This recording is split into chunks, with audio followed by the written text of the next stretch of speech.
Bueno, buenos días a todos y a todas.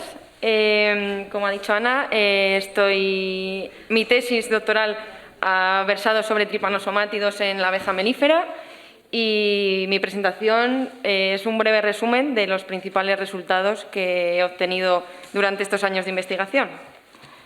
Bueno, antes de comenzar, me gustaría realizar una breve introducción sobre qué son los tripanosomátidos. Se trata de protozoos parásitos que son capaces de infectar un amplio rango de grupos de hospedadores, desde plantas, pasando por insectos, hasta vertebrados, entre los que, por supuesto, nos encontramos los seres humanos. De hecho, se estima que unos 9 millones de personas en todo el mundo están infectadas y son dos géneros principales, Trypanosoma y Leishmania, que además están transmitidos por insectos vectores, que Raquel ha hecho también bastante hincapié en ello.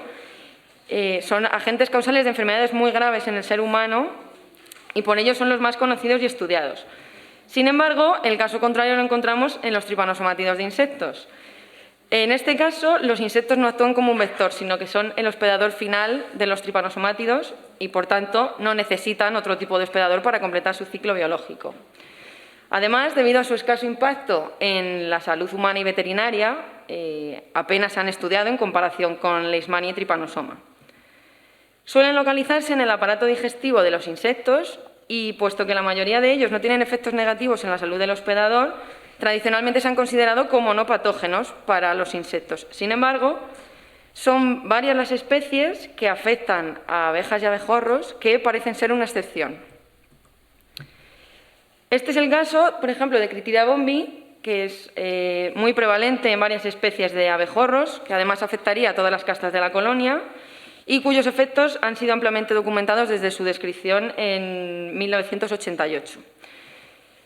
En Apis mellifera la situación es bastante distinta. Únicamente se había descrito una especie en 1967 denominada Critidia mellificae y se consideraba que era la única capaz de infectar a la abeja melífera. Además, como desde un primer momento se la calificó como no patógena, su estudio se ha prácticamente abandonado durante varios años.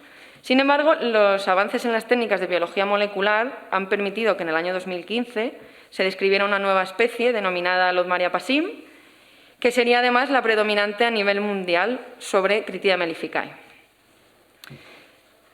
Ambas especies, tanto Critidia mellificae como Lodmaria passim, colonizan el aparato digestivo posterior de las abejas y Bueno, me he saltado una diapositiva, pero no pasa nada. Los tripanosomátidos tienen una peculiaridad, que es que pueden variar su morfología para adaptarse en función de la especie de tripanosomátido y en función del momento de su ciclo de vida. De esta manera, en el aparato digestivo de las abejas encontramos dos formas principales. La forma flagelada, que consta de un flagelo, que es el orgánulo que les sirve para moverse, como se puede observar en el vídeo, y que, por tanto, los cambios que tengan lugar en esta parte de la célula son de especial relevancia en su ciclo biológico. También se han observado en el aparato digestivo de las abejas unas formas, en principio, sin flagelo, que algunos autores han denominado como esferoides, por cómo se vislumbraban, que se pueden apreciar por aquí y por aquí, con las flechas en blanco, y que además se encontraban adheridas en las paredes intestinales de las abejas. Sin embargo, no fueron capaces de observar su estructura interna y, por tanto, se desconocía realmente qué eran este tipo de formas. El estudio de los tripanosomátidos en abejas ha despertado un creciente interés en los últimos años debido a que algunos estudios han relacionado su presencia en las colonias con un aumento de la mortalidad invernal de estas. Y así, el aumento de estos estudios ha permitido realizar estudios de prevalencia en los cuales se ha visto que son patógenos muy prevalentes en las colonias y han confirmado, en efecto, que la especie más prevalente en todo el mundo es Lodmaria passim. Sin embargo, su efecto en la salud de las abejas todavía no está claro y, de hecho, los escasos estudios de mortalidad que se han realizado hasta la fecha no han obtenido resultados homogéneos ni comparables. Esto, en parte, viene influido porque, como apenas se han estudiado durante muchísimos años, la metodología que se está empleando ahora mismo no está estandarizada ni tampoco adaptada específicamente para ello, sino que se están utilizando técnicas que se usaban para Leishmania y Trypanosoma. Puesto que aún nos quedaban bastantes preguntas básicas por responder sobre estos organismos, nos planteamos tres objetivos principales. ¿Hay tripanosomátidos en las colonias de abejas de Castilla-La Mancha? ¿Cuál es su efecto en la salud de las abejas? ¿Y qué castas de la colmena se pueden infectar? Para responder a la primera de ellas, se realizó un estudio de prevalencia en las colonias de Castilla-La Mancha a partir de muestras de colmenas que se habían recolectado durante el programa de vigilancia piloto sobre la pérdida de colonias de abejas, que también ha mencionado Raquel, y el plan sanitario apícola. Se analizaron en total muestras procedentes de toda la región, que habían sido enviadas al centro apícola para su análisis, durante 2 periodos de tiempo. El primero de ellos comprendía el otoño del 2013 y 2014, y en este caso las muestras se analizaron por PCR convencional no específica, es decir, que no podíamos conocer qué especie era la que estábamos detectando. A tal fin, se seleccionaron 15 colonias que dieron positiva en esta PCR para realizar una secuenciación posterior. El segundo periodo comprende los años 2019, 2020 y 2021, y por una parte se muestrearon colonias en otoño del 19 y del 20 y en la primavera del 20 y del 21. Pero en esta ocasión se analizaron por PCR cuantitativa, que también la ha mencionado mi compañera Clara, que nos permitió no solo identificar, sin necesidad de secuenciar posteriormente, qué especie era la que se estaba detectando, sino también determinar la carga parasitaria de estas colmenas. Bien, durante el otoño de 2013, un 27,2% de las colonias analizadas eran positivas a tripanosomátidos, un porcentaje que el año siguiente subió hasta un 40,7%. De forma pormenorizada, fue Albacete y Toledo fueron las provincias más parasitadas, mientras que Cuenca y Guadalajara fueron las menos parasitadas. Además, los resultados de la secuenciación nos confirmaron que la especie más prevalente era Lodmaria passim, identificándose en 11 de las 15 colonias seleccionadas, seguida de Critidia mellificae, que se identificó en 3, y la muestra restante no se pudo determinar debido a que había indeterminaciones en el tramo de secuencia genética que nos permite discernir entre las especies. En el otoño de 2019, un 13% de las colonias analizadas fueron positivas a tripanosomátidos, siendo Toledo la provincia con mayor porcentaje de colonias positivas a tripanosomátidos y Albacete la menos parasitada. Del total de este 13%, un 5,2% correspondía a Lodmaria passim, mientras que el 7,8% restante correspondía a Critidia mellificae. Además, la alta sensibilidad de la PCR cuantitativa nos permitió también detectar un número extra de colonias que, aunque eran positivas, su carga parasitaria era muy baja. Y entre estas se encontraba un 29,2% de las colonias que fueron positivas a bajas cargas parasitarias, como digo, a Critidia mellificae.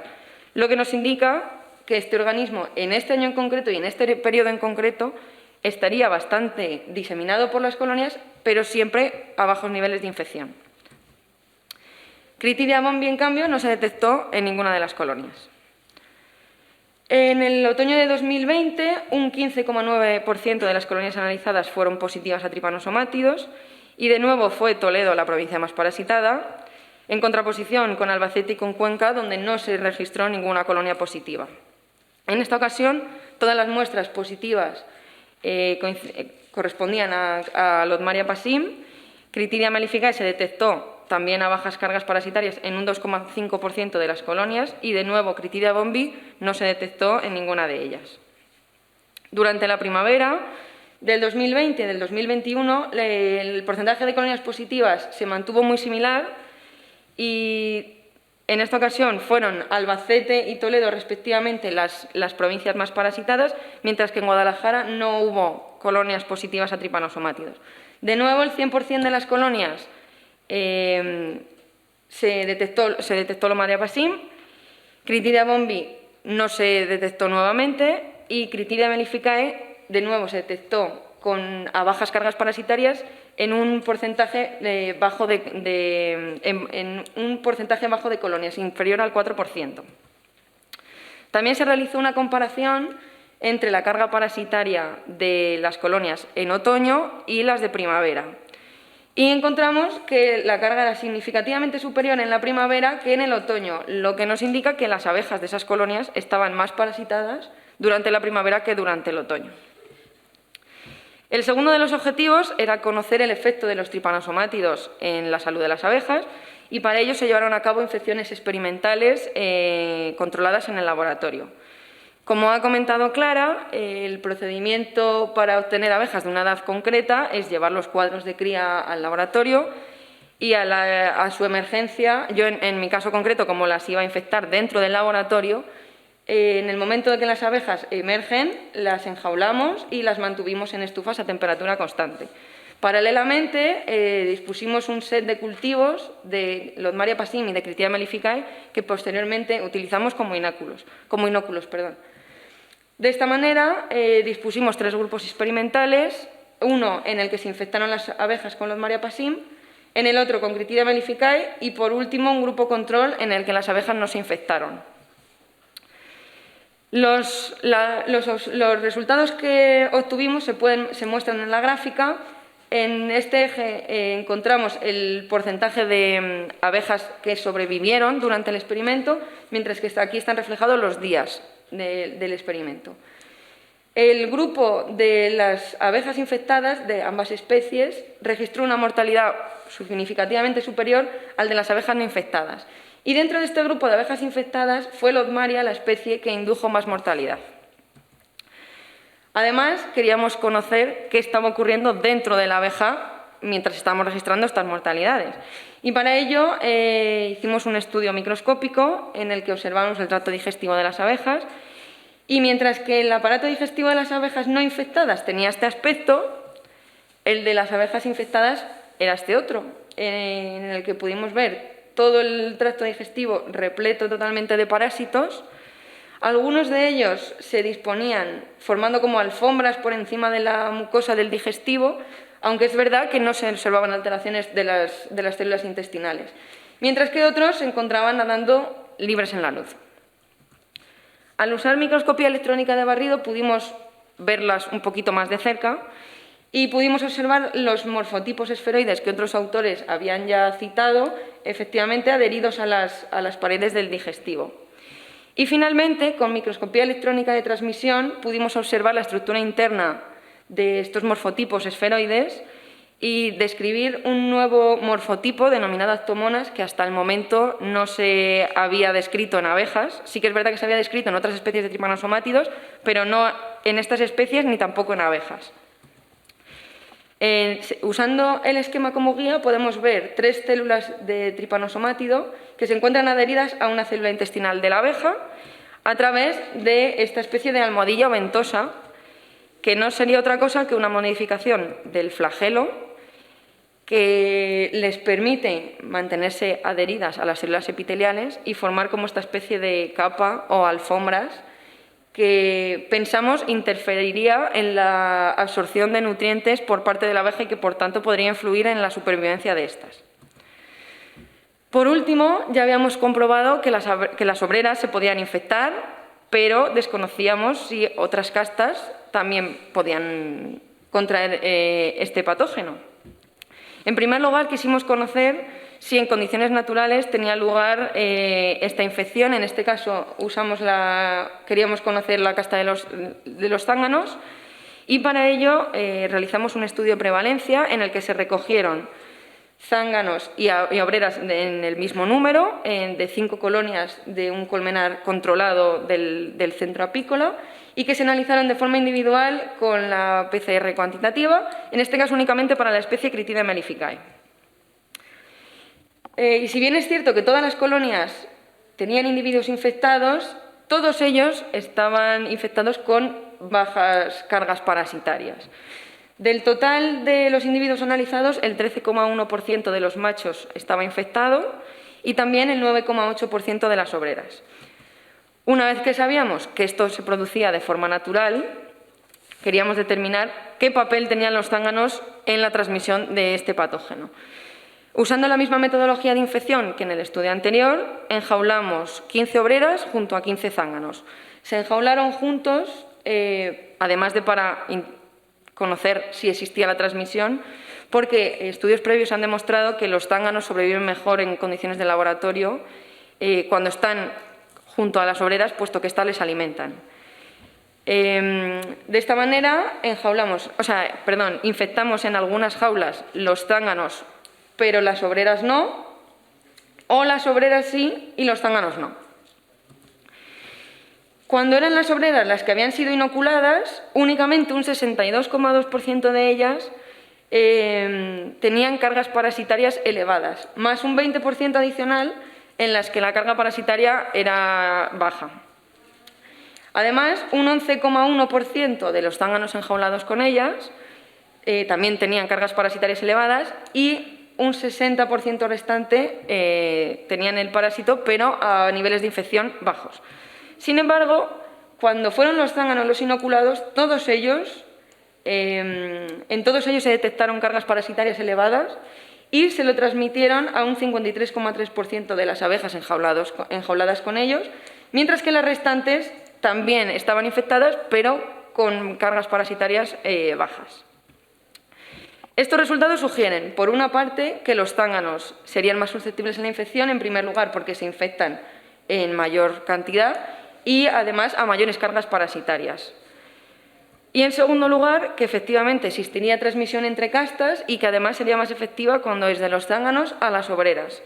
Dicho de otra manera, por cada 5 zánganos que interactúan con una obrera infectada, uno de ellos se infectaría, mientras que por cada 2 obreras que interactúan con un zángano infectado, una de ellas, es decir, la mitad, contraería el parásito. Finalmente, y a modo de resumen, las colonias de Castilla-La Mancha tienen tripanosomátidos, además Lodmaria passim es la especie más extendida. Critida mellificae se detectó en algunas colonias, es verdad que siempre a carga parasitaria baja o casi siempre, y Critidia bombi no se detectó en ninguna de las colonias analizadas. Los tripanosomátidos aumentan la mortalidad de las abejas, especialmente Lodmaria passim, y además colonizan el aparato digestivo, adhiriéndose a las células intestinales, pudiendo interferir en la absorción de nutrientes de la abeja y, por tanto, en su supervivencia. Y los zánganos se pueden infectar al igual que las obreras y, además, parecen ser más susceptibles y podrían transmitir la infección más eficientemente. Nada más, muchas gracias por su atención, muchas gracias a mis compañeros y a la feria por invitarme.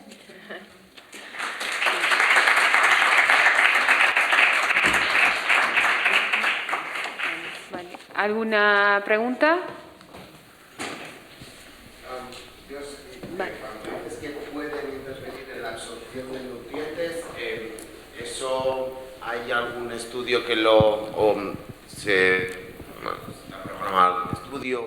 Estamos en ello. O sea, estos resultados, realmente como no teníamos prácticamente ningún dato, porque como digo, su estudio prácticamente se abandonó desde el principio, puesto que se consideraron no patógenas, hemos tenido que ir haciendo como los pasos básicos y entonces, una vez que tenemos esta base, podemos plantear experimentos a futuro. Es una de las cosas que tenemos pendientes, no solo analizar si interfieren en la absorción, sino también conocer si, por ejemplo, podrían secretar algún tipo de sustancia que fuera tóxica para la abeja o algún otro mecanismo patógeno que tuviera que ver con esta mortalidad que hemos observado. ¿Alguna otra consulta? ¿Vale? Bueno, gracias. Gracias.